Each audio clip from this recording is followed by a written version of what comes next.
साथियों, आज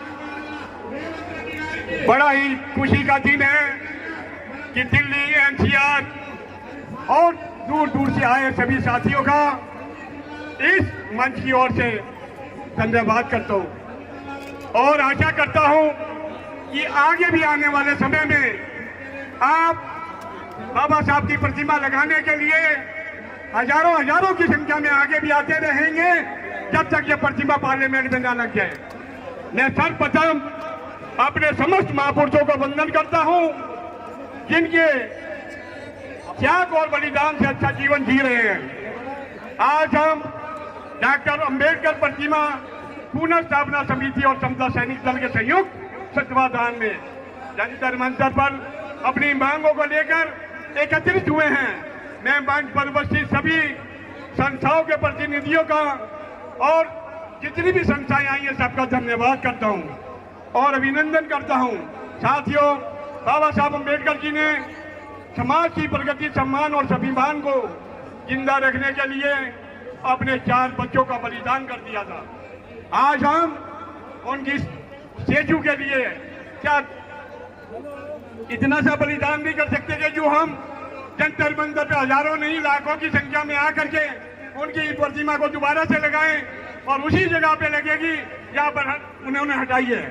परंतु बाबा साहब अपने संकल्प से, वचन से रहे, हटे नहीं, वे डिगे नहीं और डरे नहीं। बाबा साहब अपनी अंतिम सांस तक हमारे अधिकारों के लिए संघर्ष करते रहे। हम बंधुओं, केंद्र सरकार और लोकसभा सचिवालय ने संसद भवन के प्रांगण में लगी परम पूज्य दलित शोषित के मसीहा भारत रत्न बाबा साहेब डॉक्टर अंबेडकर जी की प्रतिमा को साजिश के तहत मूल स्थान से हटाकर पीछे की ओर एक प्रेरणा स्थल का नाम देकर बाबा साहब अंबेडकर जी की प्रतिमा को वहां से लिफ्ट करने का जो काम किया है, जो तथागत इसकी हम मूलतः घोर अपराध करते हैं और निंदा करते हैं। बाबा साहेब डॉक्टर अंबेडकर जी का यह प्रतिमा दादा साहब गायकवाड़ और भूतप्रिय मौर्य जी आदि नेताओं ने अपने प्रयासों से, संघर्षों के बाद पुरानी संसद के प्रांगण में लगाई थी। शोषित के दलित समाज 14 अप्रैल डॉक्टर अंबेडकर के जन्मदिन पर और 6 दिसंबर पुण्यतिथि पर, अंबेडकर जी की पुण्यतिथि पर लाखों की संख्या में आके अपने मसीहा के प्रति पुष्पांजलि और श्रद्धांजलि करते हैं। उससे हम वंचित किया जा रहा है। हम मनुवादियों का षड्यंत्र है कि हमें इसे बर्दाश्त नहीं करेंगे। यह महासभा भारत सरकार और लोकसभा सचिवालय से मांग करती है मोदी साहब बाबा साहब डॉक्टर अंबेडकर जी की प्रतिमा पुनः उसी स्थान पर लगानी होगी।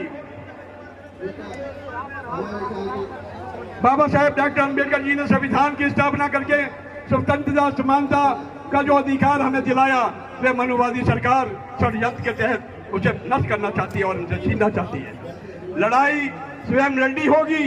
साथियों, हाल ही में अनुसूचित जाति व जनजाति के बारे में क्रीमी की बात करना ठीक नहीं है। यह दुर्भाग्यपूर्ण है। आरक्षण या अधिकार अनुसूचित जाति जनजाति को उनके सामाजिक और शैक्षणिक पिछड़ेपन और सदियों से उनके ऊपर हो रहे अत्याचारों को, अन्याय को दूर करने के लिए दिया गया।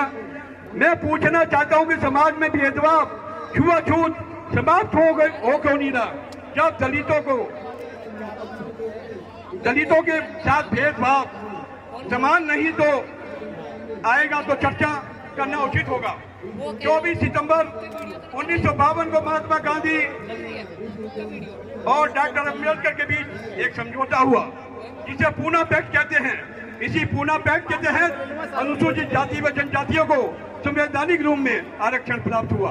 पूना पैक्ट से दलित स्वर्ण की राजनीतिक शक्ति कमजोर हो गई और आरक्षण के नाम पर स्वर्ण हिंदुओं के इशारे पर चलने वाले कठपुतली नेता और सांसद विधानसभा में प्रवेश हो गए, जो अपने मालिक के इशारे पर अपनी पूंछ हिलाते हैं।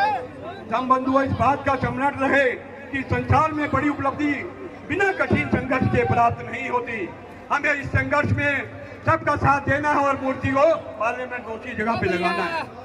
हमने फूल नहीं चुन पाते जो कांटों से टकराते हैं। अधिकार तो मांगे नहीं मिलते, अधिकार तो छीने जाते हैं। स्वाभिमान की लड़ाई में निमंत्रण भेजे नहीं जाते, संविधान की लड़ाई में निमंत्रण नहीं भेजे जाते, जिनका जीवन जिंदा है वो खुद व खुद जले मैदान में आ जाते। जय भीम, जय भारत।